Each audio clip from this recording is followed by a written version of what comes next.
Namaste, Kira, and welcome to It's a Namaste from me. I'm your host, Komal Totlani, and you are our awesome community in this growing space where we're all about being real and unfiltered.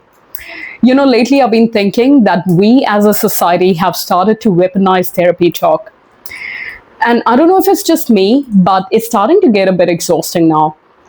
If we're also aware we're all healing and woke, then why are we collectively spinning out of control like a car slipping downhill with its brakes gone? And look, I'm not denying the fact that the world is a mess right now. Our systems are broken. That's true, but that's exactly why we can't afford to keep spiraling so hard. Cutting people off left, right, and center in the name of protecting your peace. Calling avoidance self-care and boundaries. Not being able to handle the slightest conflict or difference in opinions, and treating human connection as optional is starting to catch up with us. In this episode, I wanted to dive deeper into all of that with people who spent decades working in the world of trauma and healing. Caroline and Denise, two incredible women from Wellington who run trauma-sensitive yoga classes. Caroline is a highly experienced yoga teacher, and Denise is a counselor and therapist.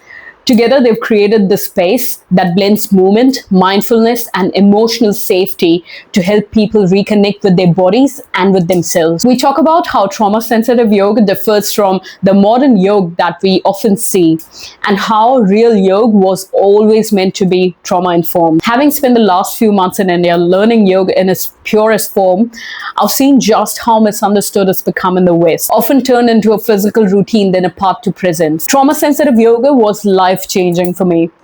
It helped me listen to my body again, to down-regulate my nervous system, and it reminded me that healing isn't about pushing harder. It's about learning to feel safe, to rest, and to just be. We get into that and so much more in this conversation. And just a heads up for some of you picky motherfuckers, the video quality in some of the shots, particularly with Denise, might not be the best, and that's on me. I wanted to get a nice background view. And for those of you who have lived in Wellington, you will know how rare of an occurrence it is to get those sunny days. And I wanted to showcase that, but it backfired. I did see that when I hit record, that the quality wasn't amazing, but then I was like, oh well, we'll just fix it when we're editing the conversation. Guess what? We couldn't fix it when we were editing the conversation. So my apologies for that, but that does not change the fact that this episode is invaluable and you're going to get so much out of it. It's filled with so much golden wisdom from these two amazing women who you're going to meet in a moment. So sit back, relax, and enjoy this deeply thoughtful and grounding episode with Caroline and Denise.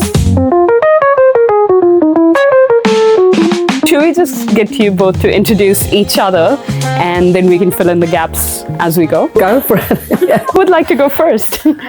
I'll go. Sure. This is my wonderful friend and colleague, Denise Nasenstein. She is a counselor, and we've known each other for probably about 10 years, I'd say. We've worked together for maybe about 7 years. She is incredibly skillful at what she does, working with people, and I've learned heaps from her. She's from Switzerland, has a really sweet little puppy. Yeah, was a puppy. And a partner and, child. She's got a real strong sort of sense of herself and values, and there's that sort of like intermingled with a softness that's kind of creates a really, I don't know, grounded person to be around. I feel really lucky to have her in my life.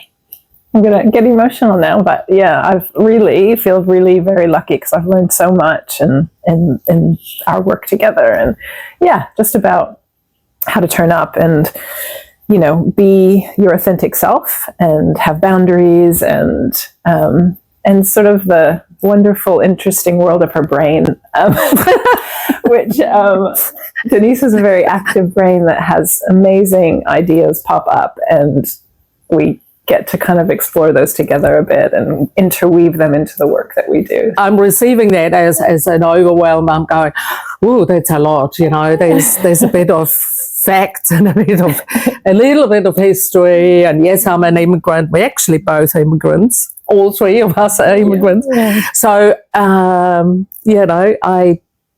I find that quite an emotional experience, actually. And I forgot she's thank you. an amazing singer as well. Oh, maybe we'll get her to sing for us sometime. No, I can't do that. What kind of singing, what kind of music do you sing? I sing in a choir. I've actually sung in a very big choir that was a very sort of a classical choir that tries to do the perfect thing, and I loved it because of the music, but it's become a bit too much for me, and now I sing more for fun. That's awesome. Thank you, Caroline. That's great. Denise, would you like to introduce Caroline to? Sure. Yeah. So this is Caroline Mastrani, and I don't know how to say this in English, but when I first met you, I went like, oh, Italian, that sounds very Italian, great, and so the connection was like Europe, and I wonder where you come from, really. So she comes from New York, born and bred in New York, but I think last lived in the US in California, and then had a life of a sort of diplomat's life where you came to many countries, including South America. Fluent Spanish speaker, English speaker, so really, amazing. And you have 2 children and a husband, and came here from, I think, South America, and a dog who was exported from South America, so a very important part of the family. Dog's really important for Caroline. We met through yoga, and Caroline was at the time a yoga teacher for me. And we made that connection through yoga with each other and started to talk about our backgrounds. And we can talk about that later, but that's how the work developed. And what struck me most in the beginning was you are so good with words and how you directed and guided us through the yoga. And I'm always on the lookout for airy-fairy language, which I really worry about, and didn't do any of that. So that was great. I just trusted that immediately. You've got this amazing language now in the yoga that has also developed over time and has become very precise, very thoughtful, very compassionate, and I'm actually feeling a bit emotional right now. It makes me quite, so you have not only the language, but your presence in the yoga is like solid. Absolutely. It's a bit like an oak tree. It's just like solid roots, Oh, that's big amazing. crown. And That's like the biggest compliment I could get, honestly. That is just amazing, because it's just that I don't always feel that way. So that's amazing. Thank you. No, it's how I feel about you, and I'm a bit tearful right now. I have no idea why, but it's very touching, And I think, the way I know you live your life and the way I know you work in the yoga is very, very integrated, which is amazing. It sort of fits together really well, how you live and your values and how you operate at work with your values, and so respectful towards anybody, Thank you. Yeah. No. I could probably say more, I'll get but some tissues. Get some tissues. Oh, here we start, Oh, dear. Thank you. Thanks. Oh, dear.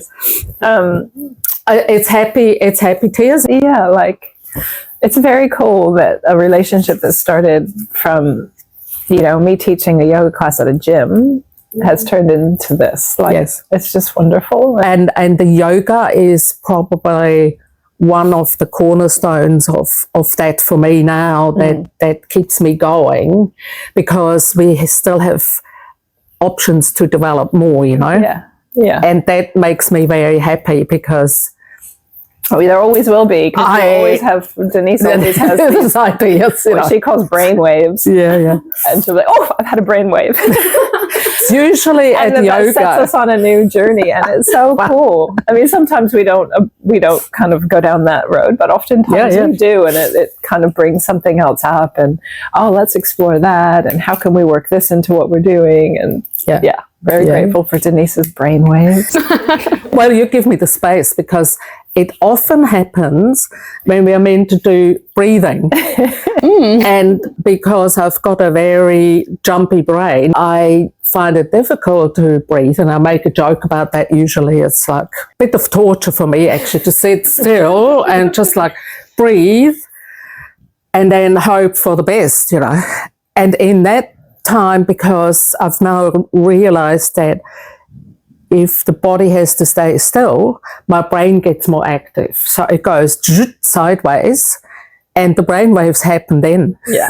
But it also makes me realize it happens for a lot of people, you know. Yeah. And so this prompt at the start of yoga classes generally to just sit and breathe is really asking a lot of people, you know. I'd say quite a high percentage of people really struggle with that, and that, you know, you pointing that out, because I'm okay with it, like I can do that, maybe just from training generally. I mean, sometimes my mind is kind of crazy, but it doesn't come naturally, and you really opened my eyes to that as well, like you know, and that expecting that everyone's just going to drop into some sort of mental stillness is just ridiculous, you know, and giving other things to do. If you notice this is really hard for you, maybe start moving your hands, or do something, but see, you know, find where your edges are with that. I didn't realize that it's actually okay in yoga to move a little bit within that space. That's what I learned in your yoga, which I hadn't known before. Before, I always forced myself to try and do it, and was waiting for something, you know. Yeah, you weren't given that permission. And I think that kind of comes to this idea of trauma. What's trauma-informed yoga, or what's a trauma-informed space, you know? And I mean, the yoga world is changing for sure. There are more people who are, you know, leaning in that direction. But you know, if the person facilitating the space isn't giving you the option, then, you know, our default is sort of like, I must do what I'm told kind of thing. You know, I don't want to stand out in this space, but, you know, it's really up to the facilitator to say, like, to articulate, this is a space for you to, you know, find yourself in whatever way that you know, needs to happen is okay.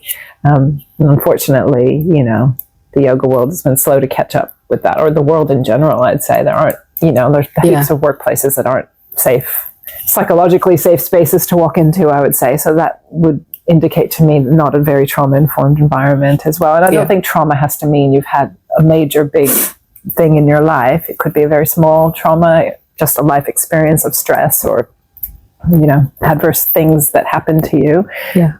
But if the person that's, you know, holding that space doesn't take that into account, you know, you're always going to feel like you're doing the wrong thing. I'm picking up on so many things, and like going back to what you started with, Denise, as well, with the breathing. I think it's going to be so refreshing to hear from a counselor and a therapist to say this thing and be like, I struggle with breathing. Like, I struggle with sitting still, and how that also then triggers your creativity.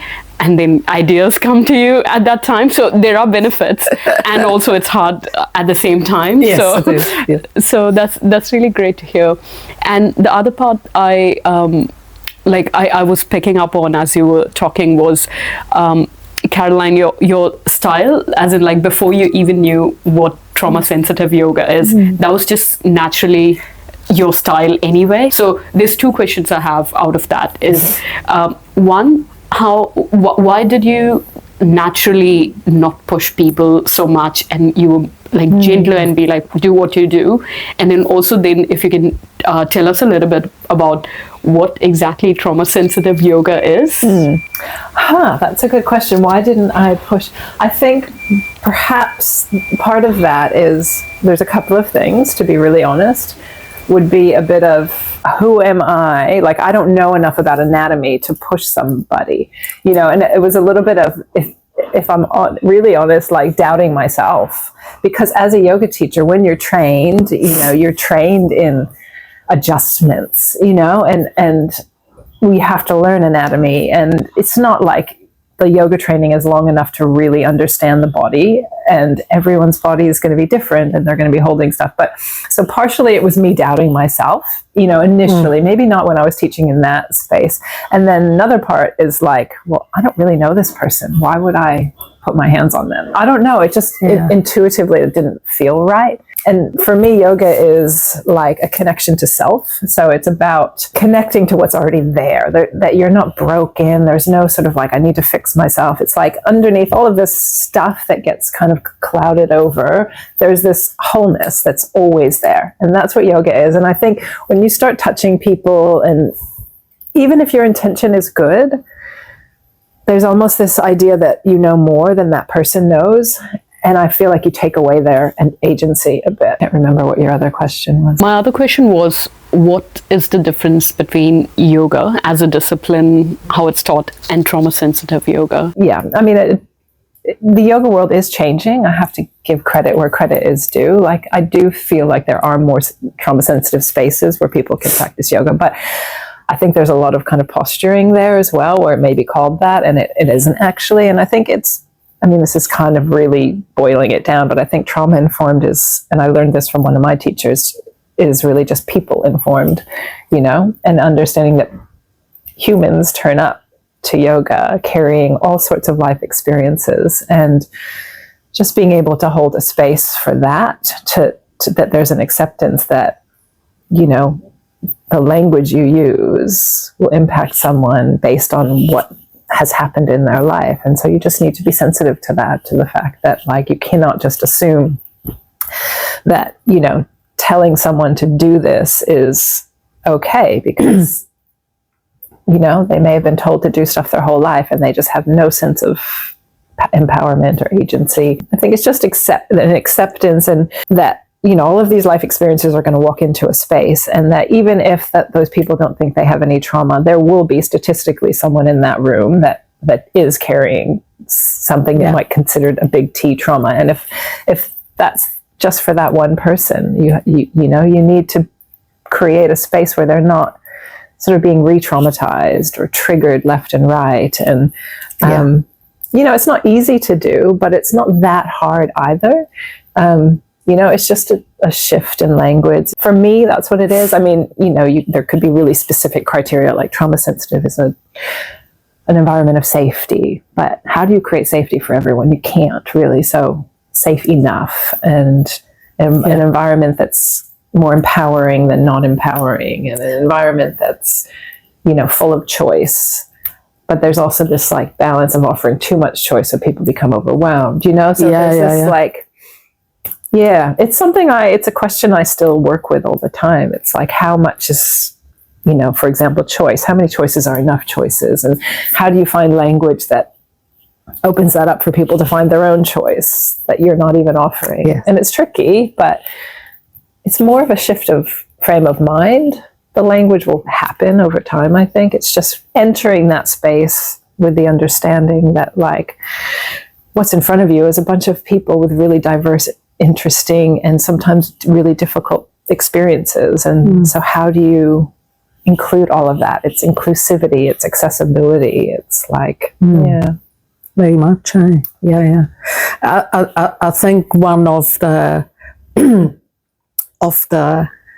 differences I experienced between the yoga teaching that I had traditionally in my past, and I'm not terribly good at yoga technically. I've done a lot of it. It's no good or bad. So I'm not a very seasoned yoga person, shall we say, but I've done yoga regularly over my lifetime.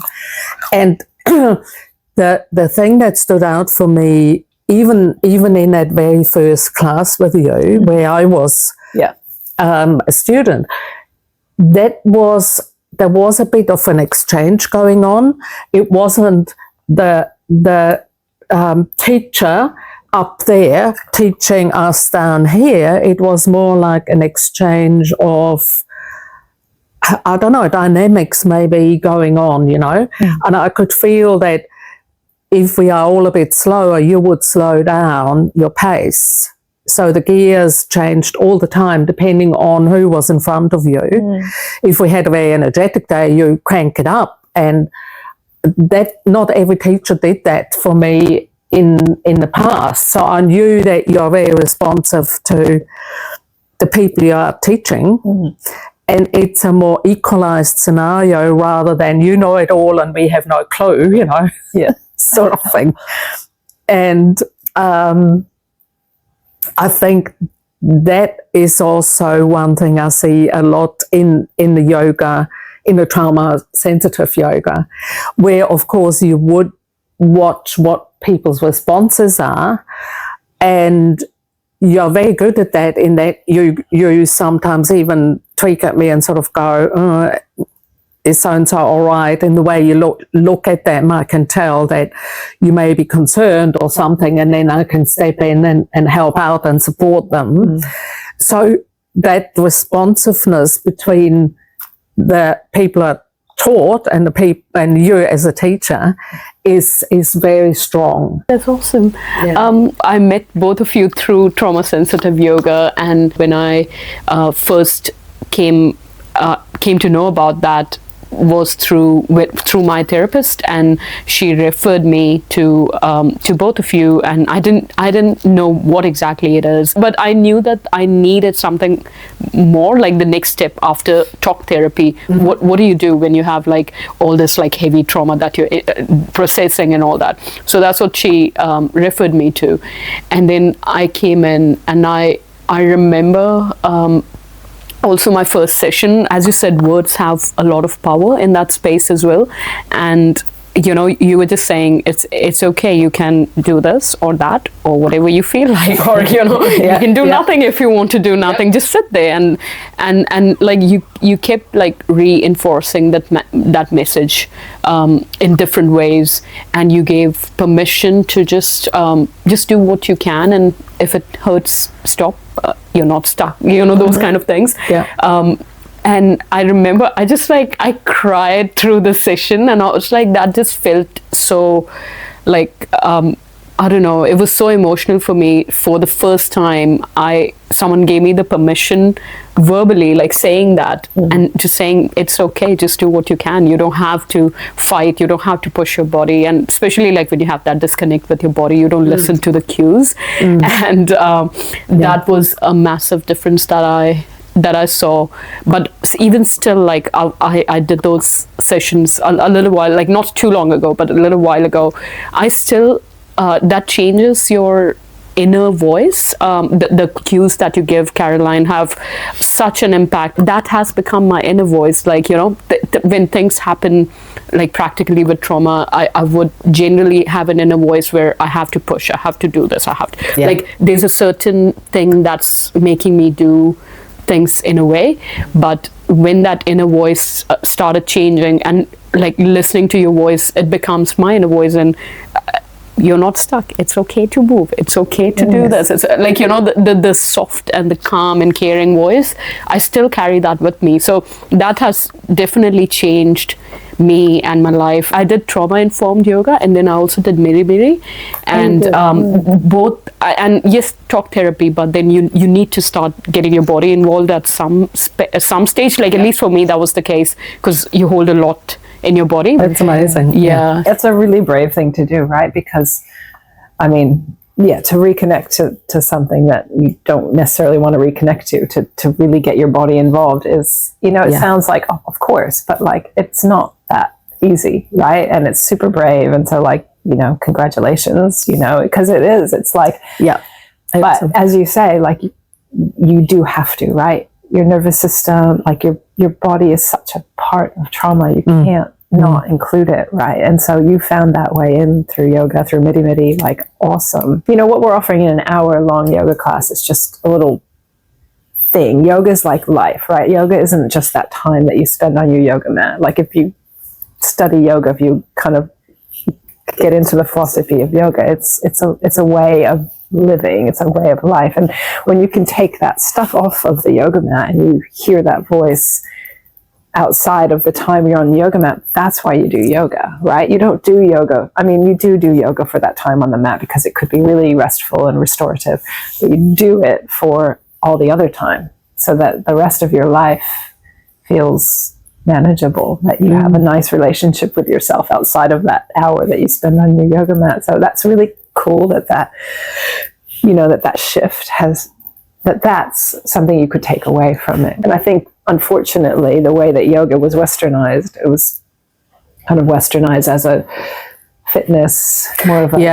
I mean, asana is important. It definitely is important. It's important to move your body and get it involved. But of course, the way that it was kind of appropriated in the West became more of like, this is about certain shapes and forms and the way that you move and all that. And it leaves off these other 7 limbs of yoga, which it's tricky as a facilitator to kind of bring that stuff into a yoga space, because you can end up sounding a bit like guru-y or something, but the fact that you take away self-compassion, like, perfect, that's amazing. That's a big part of yoga philosophy. So awesome.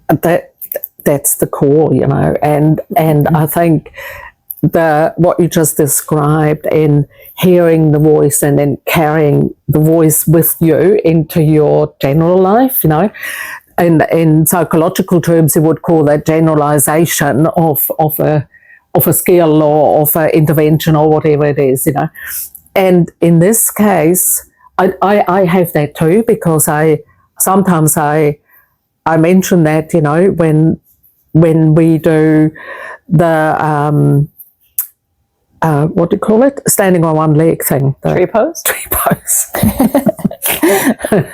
The tree pose is. And my balance isn't great, so I go and do it, I'll try it, and I hear Caroline's voice going, it's not the pose that counts, it's your response to the pose that counts. So it's like, am I going to judge myself? Or, as you said, just hearing the voice of, it's okay, I can do it, or I can't do it, or today yes or no, or all these options, and being kind rather than, I should be able to do that, all the others are doing it, and all that conversation. So that is very, very potent, that voice can be embedded in our being, and then you can take it with you, Yeah. And not only that, but from the counselling perspective, the ability for self-compassion is one of the main predictors of healing. So if you get a practice like yoga or miri or equine therapy or whatever, non-verbal therapy, art therapy or something like that, where that gets practiced, or also in talk therapy, it all merges together and integrates, Yep.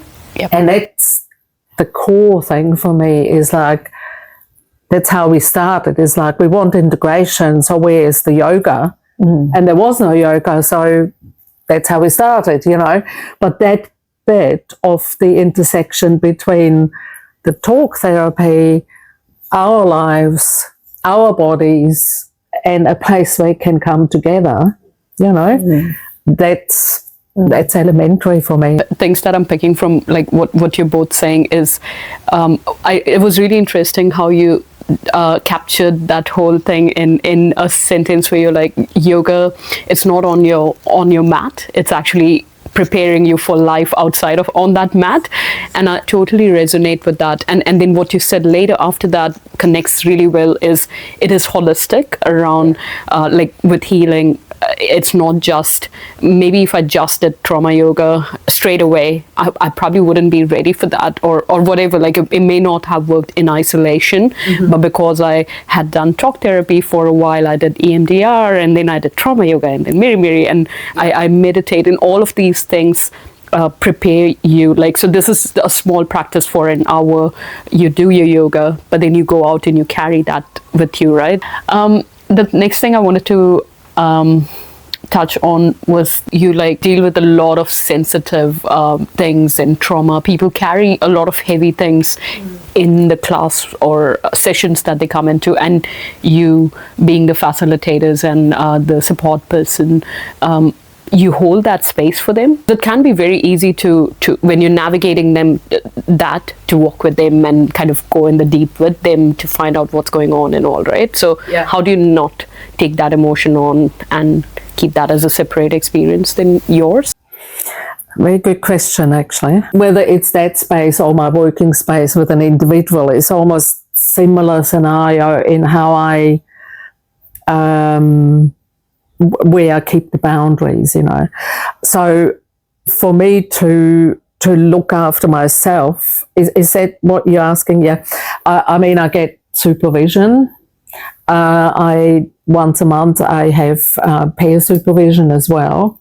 So that's perhaps a little bit easier in terms of just exchanging ideas of what you could do about something, because I always have to question myself, am I stepping in too much because this person can look after themselves?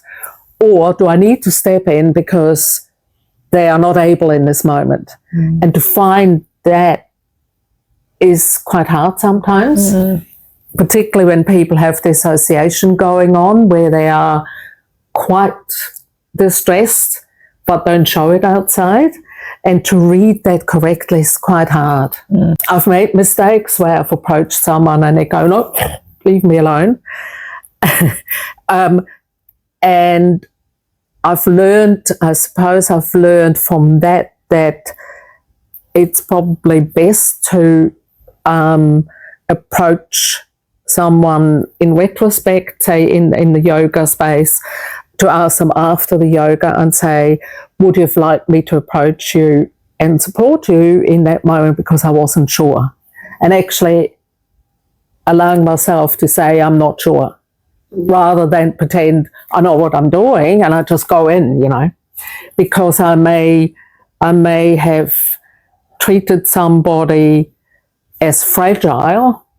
Whilst they're not fragile, they may have a vulnerability and feel a bit distressed or something like that, but they can still cope. They can still be with themselves, and I don't need to go in, you know. Everybody has some resilience, and communicating with them to find what that is in that moment so they can feel how they can get forward, and they might need a bit of help with that, but they are doing it and I'm just facilitating that. Then I don't carry it. My guru, Marsha Linehan, she's one of my gurus, but she is the one who invented DBT, dialectical behavior therapy. And she always says, a client who sits in front of you is very distressed. Remember, they have survived. They are not fragile. They don't fall apart. They have vulnerability, yes. They can suffer, yes. They have pain, yes. You respond to that. So don't assume that they're falling apart, because they have resilience too, and they have survived. So you want to draw that forward so they can use that to go forward with. And it's my job to help them with that, you know. It's not me going and doing the job for them. It's me helping to find that resilience. That's very empowering, right? And I would like to come back to that soon. But Caroline, I want to hear what your thoughts on that are first. I think one of the most important things I've done as a yoga facilitator is to get a supervisor, because it's not something that's promoted in the yoga world. Like, we're not as strictly, we're not hardly at all, you know, monitored as like as you would be as a therapist, for example. We don't have to meet certain criteria, etc. And I only, from making mistakes, realized that I can't do this. Like, I can't hold this stuff, because I was getting, mostly in my one-on-one work, when I work with Denise, it's sort of like she carries all that stuff. I mean, not that I don't feel the emotion that's in the space, but I'm more easily able to walk away from that feeling okay because Denise is there. But when I work one-on-one with people, you know, I have made the mistake in the past of, now I require that everyone that I work with on an individual basis has a talk therapist, and get really clear with that person in the first session together what my scope of practice is with them. Like, this is what I can work with here. This other stuff you need to take to your talk therapist. And I wasn't clear on that when I first started working privately, and had a couple of experiences that were really uncomfortable. And I understand why that happens. You know, someone who might not have a lot of people in their life that they trust begins to trust you and overshare. And then I'm like, oh, what do I do with this? I've got no idea what to do with this, you know, and just feeling like flooded and like, oh my God, that's so awful. I don't want to know this, you know? And so, yeah, being really clear now that, you know, I don't work with people that don't have that other support, and I have the support for myself so that I can take any of that stuff. And mostly what I'm taking to my supervision is around my individual, like the one-on-one work that I do. But I mean, I'm not perfect. Like, I do walk away from sessions sometimes feeling like, gosh, I'm not sure if I have done the right thing there, and that person was really sad when they left.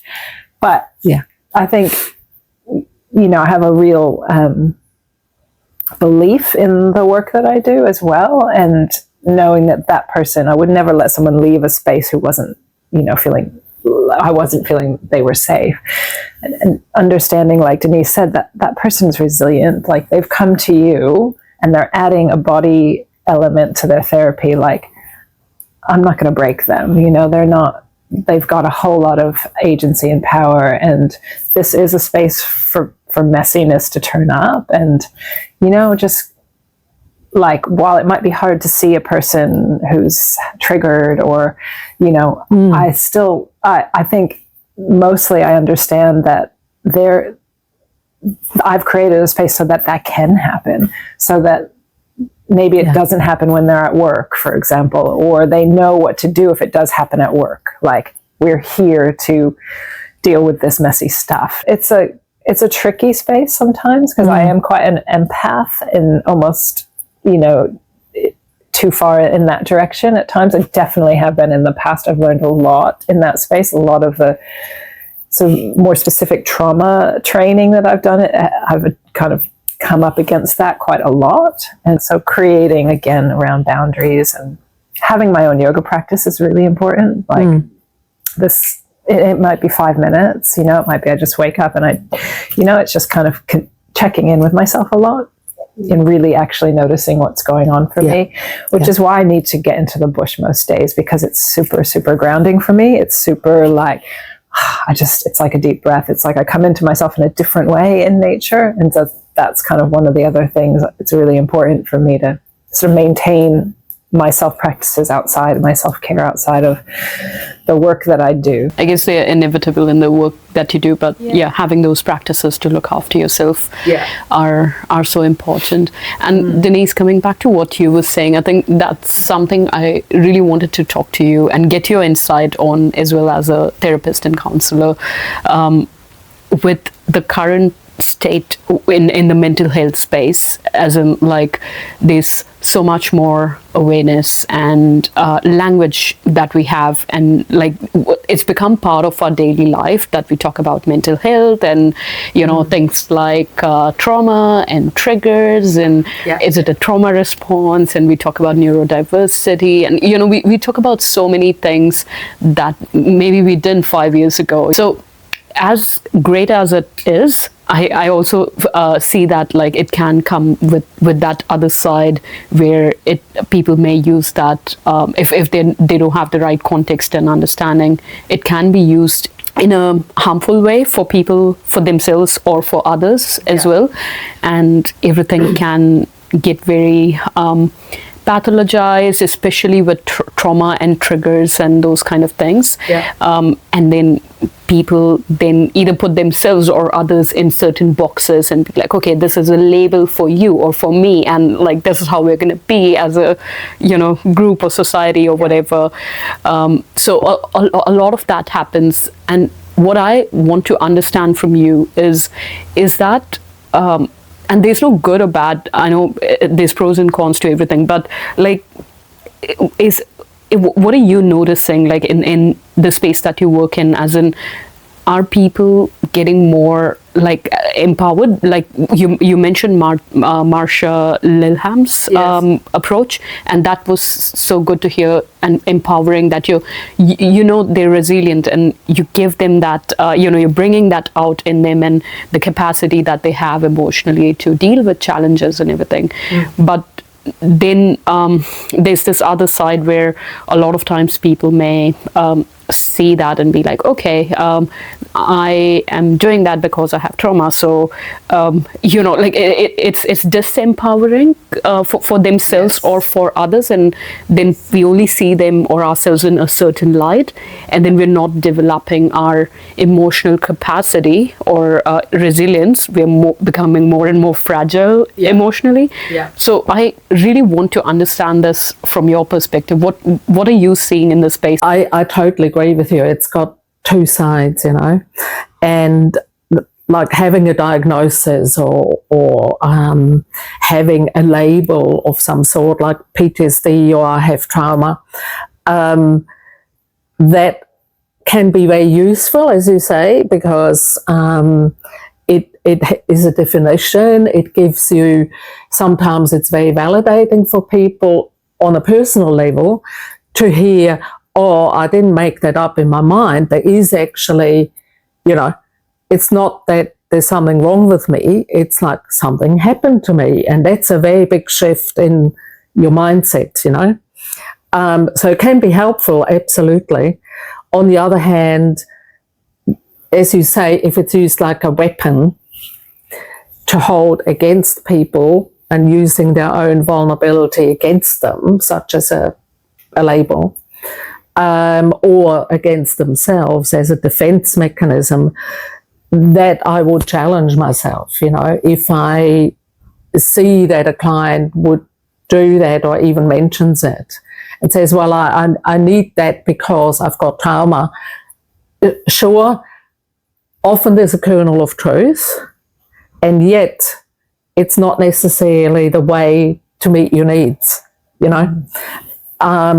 So I think Marsha would say she's very, very good at looking at it as a dialectical dilemma, she calls it, meaning you can have two positions that are totally opposing, such as it's good to have a diagnosis for certain reasons. I can also, it just means that I can't function, and so other people need to tiptoe around me, and I'm falling apart constantly, so therefore you have to treat me that way. I mean, that's a very extreme example. She would say there's probably a little bit of truth in both positions, and the real practice would be, how do I navigate the best of those two worlds in between? There are two truths side by side, and yet they are too extreme to be effective. If you go too strong on I'm vulnerable because I've got a trauma, then that's not going to be effective because you disempower yourself. On the other hand, you don't want the other side either, So for me, that's kind of, again, it's the walk between two opposing factors and how I take a little bit of truth from both sides and synthesize that in the middle and go, okay, vulnerability, yes. Diagnosis needed for often resourcing or, financial resources, etc. You need a diagnosis, so we have to do that.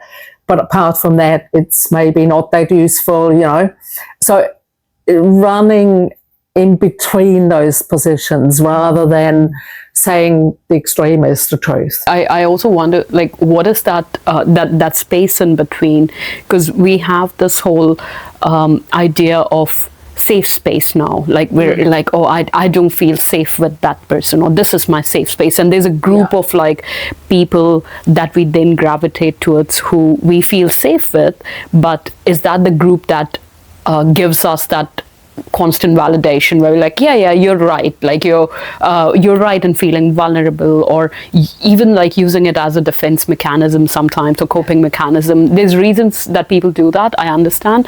However, like, is that then limiting us from like growing, or becoming more resilient, as we talked about? So a certain degree of challenge or stress is important, right? Like that, that's what we need to grow anyway. But then when it becomes extreme, or something that's not normal per se, is when it becomes problematic, right? But what is that? How do we find that safe space? That's a really hard question to answer. I mean, my initial response would be, if you live saying there are these safe spaces and I can only operate within that, then you are also giving yourself a message that the rest of the world is really dangerous to you. And that's not going to be helping you move forward in life, because you reduce yourself to little islands of safety. Initially in healing, that might be necessary to hold on to that for a little while. But I think my job from where I stand would be to help a client to learn that they can be safe in a wider sense, away from those islands of safety initially. So there's some growth there. It's not, I've got to be like that for the rest of my life and just stick to that, Because, as you say, there is no growth in that. It just means you avoid the world because they're not safe. And I would need to help the client to actually generalize their sense of safety into the wider world. One of my teachers said a while ago, that's right, I did some EMDR training, and there was an example of a client there who had been harmed by a man in a trauma, and therefore now has absolutely nothing to do with a male, to the level of had to go to hospital ED once, and there were only males there who were available, and they couldn't function in there because there were males. And so it really impaired their medical situation, because they had this block about males. Now that's an example of how in this training they were saying it's the therapist's job to help the client to generalize their sense of safety further out, so they not excluding half the world out of their world, And that stuck with me. I thought, okay, I need to make that effort to help people. So yes, if friends just stick to their own little islands, that's understandable. It's possible to extend those islands into the wider world. It may not have to be the whole world, but at least more. And I know it's not easy, but it's the ultimate goal. So they can connect with people they didn't think they could connect with before, simply because sometimes you have to. You can't always control it, such as in an emergency. Caroline, do you have any thoughts on that? I agree with what Denise says. Like, it's black and white isn't ever going to get you anywhere, I don't think. It's so both and, like, both things can be happening together, and that middle space is really important to navigate. If someone comes to you and is in that sort of, they've fragilized themselves and, kind of like they need to be wrapped in cotton wool, and I'm working with their body, so I see it as my role in that instance to give them embodied agency. So how do I do that? How, what does that look like? Because I can understand why they're in that space, the messaging and all of that. And, what am I doing in session to shift that, like Denise does in talk therapy or in EMDR or whatever it is that you're practicing. And I think importantly, it would be about, and it kind of ties into what Denise was saying as well, about widening their window of tolerance so that their nervous system can cope with, those things they don't think they can cope with.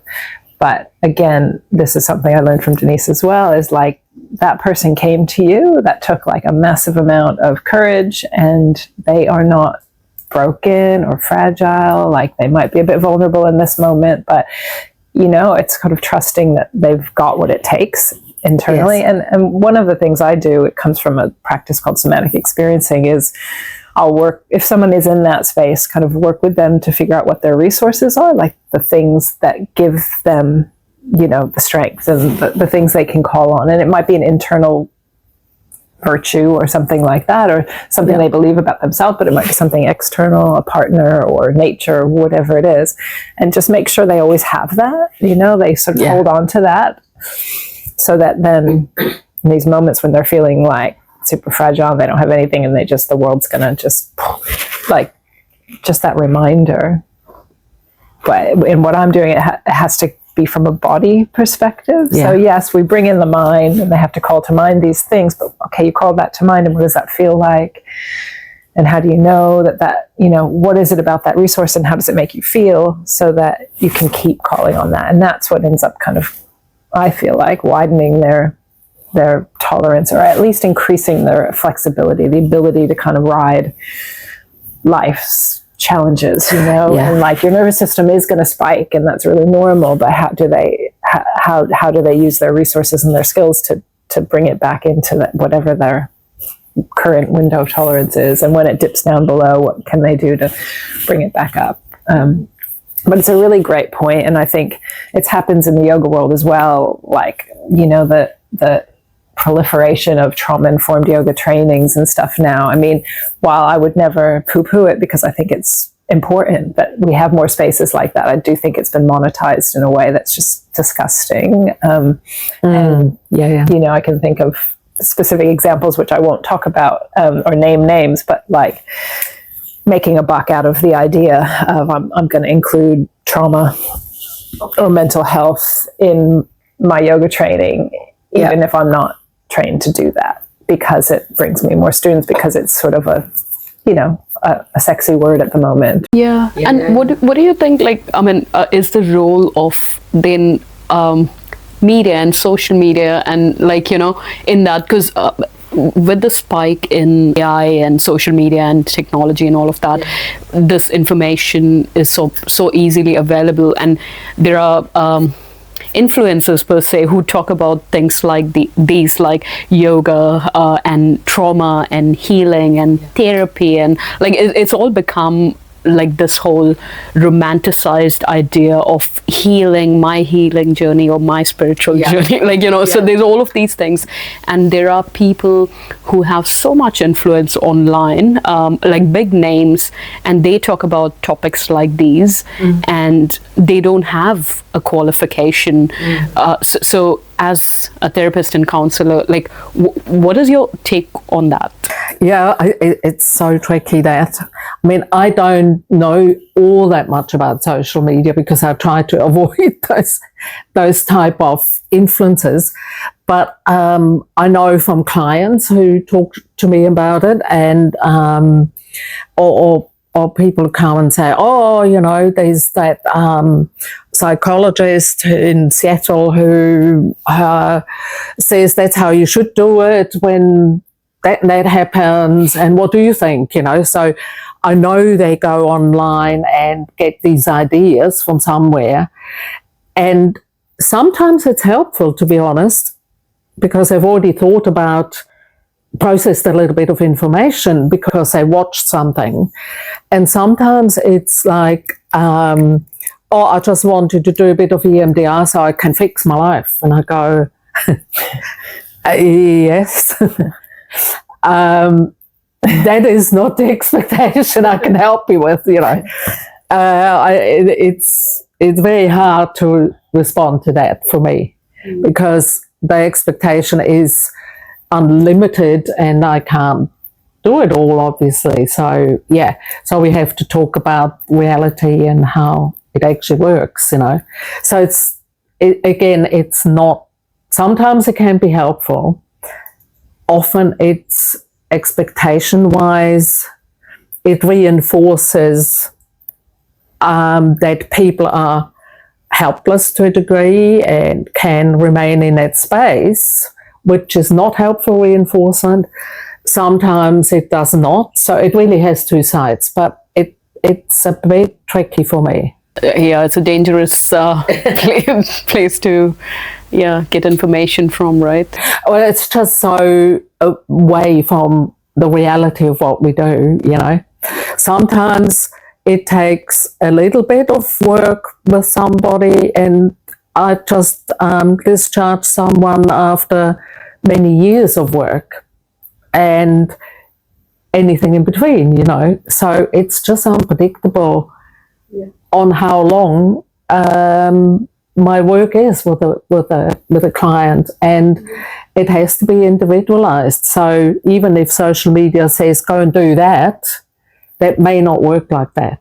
So I have to undo that a little bit and go, this is what I can offer you, this is what I can't offer you, and where do you sit with that, you know? Yeah, and also like what Caroline was saying earlier, as in like the monetization, capitalization of all of these things, where there will be, not everyone's like that, but there are going to be people who are going to want to capitalize on people's vulnerabilities. You know, Derek Fell, who does compassion-focused EMDR, he's absolutely great.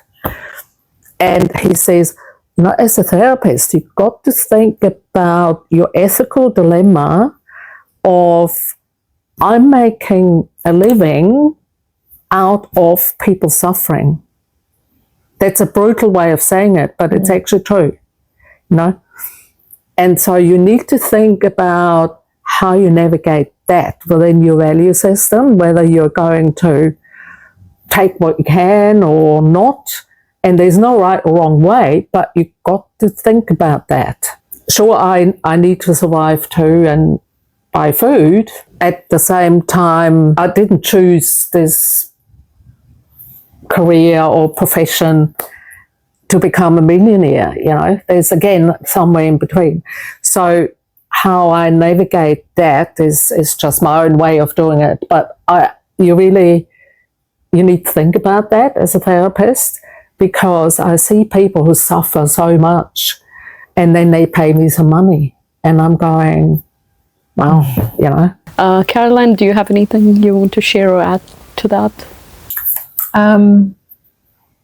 About social media? Is that where we started? Like social media and capitalizing, like Money monetizing and, of Yeah. whole. I mean, that's happened in the yoga world since it was brought to the West, right? Like, it's always been monetized. And but with social media, the addition of social media into that picture, I mean, you know what? Like, I'm not fully anti-social media. I recognize it's here and it serves a purpose and it could have value. So I really think it's a double-edged sword. Like, there are heaps of people out there who use it in the wrong way, I'd say. You know, they quick fix, you've got trauma, somatic yoga, this is your answer, you know, 6-week program, you know, that sort of thing. Oh, it drives you crazy. It's like, however, I see this other side of it as well. If it brings someone to yoga, trust that they'll recognize for themselves that 6 weeks isn't going to fix them. And then they have yoga, you know? So it's sort of like, I mean, you know, it kind of makes me want to vomit. Like when I see, it pops up in my Facebook feed, you know, because that's the world I live in. So I see this stuff a lot and I'm like, oh, and it feels awful. You're like, oh my God, these are the, you know, vulnerable people. And you're, you know, I mean, I don't know what the intentions are of the person behind it. I never click on any of it, but like, it's there. However, like, that's not going to change. So it's sort of like Stoic philosophy, like, what can you do about it? Like, what can you do? Like, those people are going to be there. All right, so someone follows that link, they don't get what they want, but then they turn up to you. Wow, that's a cool opportunity. They've been introduced to yoga and now they're like at your doorstep. So how do you, give them the agency to then work their way through it in their own way? And, So, I mean, I recognize there's value in social media if it just highlights yoga and bring someone into that space or bring someone closer to their body and connecting to their body.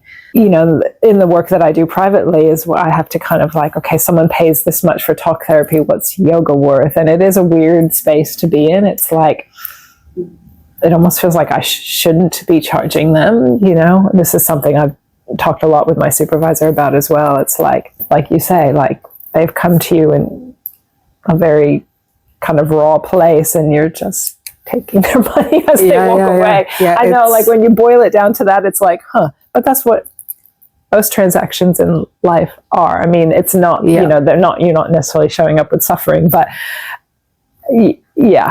we have to make a living as well. But I would often offer a sliding scale or something like that.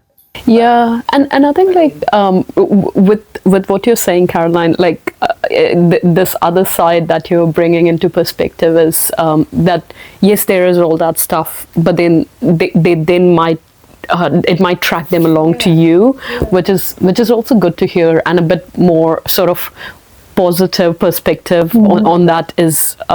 They'll find you when the time is right, right? Like for them. Find themselves, it's like I was attracted to Ashtanga yoga because it was athletic, because it was sort of like for all the wrong reasons. If I think about it, like I was attracted to it because it fed into my sort of need to always be moving and doing and avoiding stuff that I didn't, avoiding my body, to be honest. Like I was carrying around a bit of trauma and not knowing that when I slowed down, I sort of felt it more. And Ashtanga, while it's yoga, and ultimately it probably brings you back to yourself, for me, it fed into that bit of disconnection because it was just like, go, go, go, go, go, go, go, go, go. But it was my doorway into yoga. So like, I don't chastise myself for doing that because it was helpful because I came to it in a different way. It sort of brought me into the more, the what I consider the fullness of yoga, but it took that doorway. Like I wouldn't have gotten there if someone said, you need to come and sit with me in meditation for an hour. Like, exactly. I mean, not that I wasn't open to meditation, but I don't think I would have stuck with it in the way that I did with Ashtanga, because it was kind of like this challenge of like, can I do that asana, Ooh, wow, sort of the excitingness of it. And while it's kind of a bit crazy now when I think about it, it did bring me to what I'm doing now. And that's where you were at the time, so maybe that's where you had to start so you could navigate your way through. And so I sort of see social media in the same way, in that like if it highlights, wow, there's this, it might not be yoga, or it might be just something to turn someone's like light bulb on in their head. And while that particular thing might not be the answer, it just maybe turned some light on that wasn't on. And and I guess there's also like all this work that you do. I mean, you both, we did touch on like you are making money out of suffering, and I see that. However, I also see that other side of there has to be some energy exchange in these kind of spaces, especially. Yes. And I don't think there's anything wrong with, not just because you got to make a living and all, but also that energy exchange, and that's been also like a very historic thing. And for me, coming from India, we used to have like gurus and as teachers, like you didn't have like classrooms that you go to. You had a guru and you learn from them. So like gurus would always like ask for like a dakshina, which is like a donation, to teach you, and you give that, and that's just an energy exchange. I just want to add something too that that you both touched on actually, which is your own experience on how you came to Ashtanga yoga and what you said about your own healing and suffering, and exchange. And I I totally agree with you both about exchange, monetary exchange. For me, it's also, to be perfectly honest, I,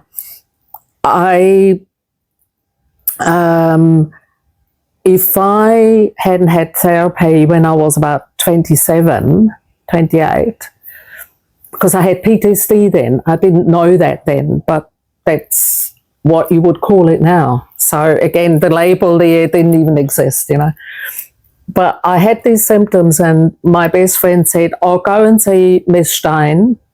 And since I'm called Nessenstein, I thought, oh, that must be a good match maybe, or whatever, I don't know. So I go to her. She was 74 at the time. And she was the survivor of Second World War and had this whole story behind her. Anyway, so I did about a year's therapy with her, and I don't think I would be here now if I hadn't had that.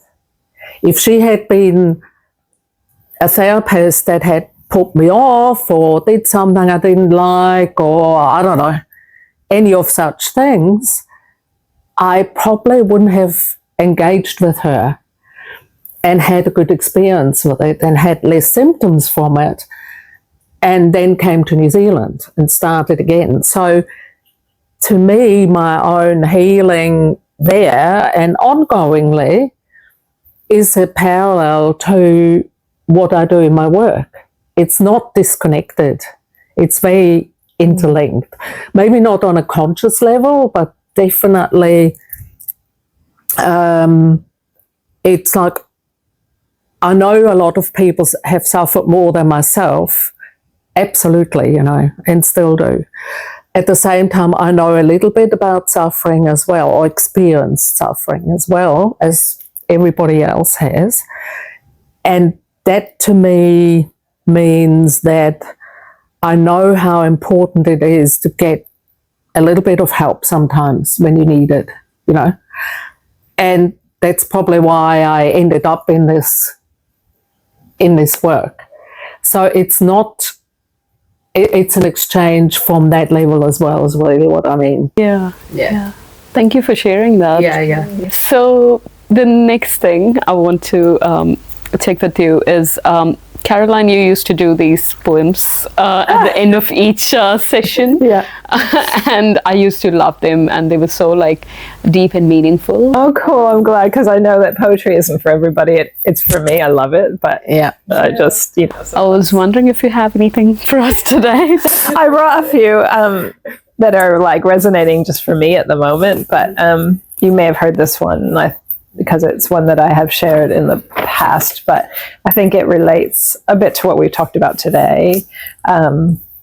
It's one that I come back to kind of just personally, because it's a reminder around this idea of people aren't broken. You're not trying to heal somebody. You're not, that's not my work anyway. That's not what I see myself as doing. It's just sort of this reminder that you've got what you need. And just kind of, when you feel safe enough to go inside and you just find that stuff, it's in there.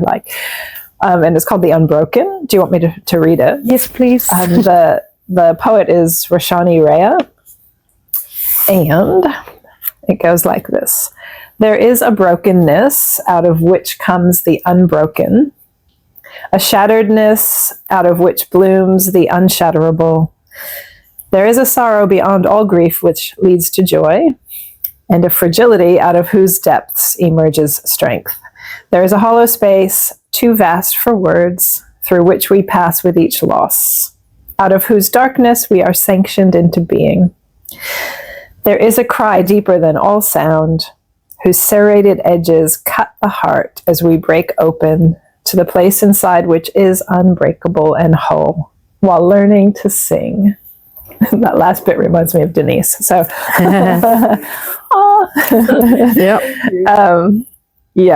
I just love that, because it's just you might feel all cracked and broken and even look that way on the outside, but there's just still this wholeness inside. And it sounds sometimes really new agey and yogi and whatever, but I honestly, with all of my being, believe that. I do believe that we have what we need, and it may take someone else highlighting it or helping you to sort of find it, but it is there, like it is there. And it's just unfortunate that it gets so sort of shrouded over. Yeah, thank you. Perfect. Yeah. Such a good poem. Yeah. Denise, do you have anything that you want to share, like a song or a poem or anything with us? I brought a poem as well. Are you also going to sing for us? No. At some point. I had to try. It's worth a try. I'm actually very shy, believe it or not. But I've got a short poem here that's from Derek Farrell. It's called The Water Phoenix. In trauma's shadow, the silenced soul seeks light. The once unspoken voice no longer in fright. A wounded spirit, pained and torn, the stirring of embers, the phoenix reborn. In dance of healing, the soul finds choice. The triumphant melody finding sublime voice.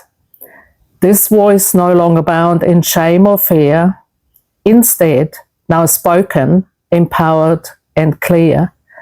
No longer wreckage of shattered song, a symphony of strength emerges bold and strong.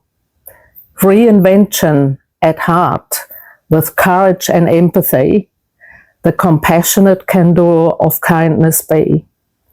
Let echoes of painful trauma fade, the phoenix's voice, once lost, serenely remade. So let power removed from abuser and evictor, in the hero's journey from victim, survivor to victor. So that's the... It literally gave me goosebumps. It's quite... It's great. Amazing. Oh, thank you. Thank you so much. I feel the same, you know. I thought, and he wrote that for that training he did. Yeah, that's So- such a deep poem. This has been an amazing session. Thank you so much for your time and also being generous with your time. I really, really appreciate your insights and your knowledge and your warmth and love and everything that you bring in today. And every time you walk into spaces where you give a lot of healing to people. So thank you. Thank you. It's been really cool. I'm curious and very happy that you take something out of your time with us and with your therapy to kind of go into conversation, not particularly about yourself, but to take the silver lining out of all of that and go forward and make something new. And whatever it will be very interesting. So thank you for that. I mean, why I'm doing this with you is also like just to get to know this a bit more, but I feel that we don't give enough credit to facilitators and therapists. You do your, amazing work like silently in the background, and then you give this healing to people. And I was one of them, and we go out and we live our lives, and our lives are so much better just because we got the privilege to spend those 3 months with you in sessions, and now we have a great life. But I wanted to come back and give you both the credit and gratitude for doing everything that you do. It does make a huge difference to people and to lives. You're changing lives. So thank you for this. No, thank you. Yeah, no, thank you. Thank you so much.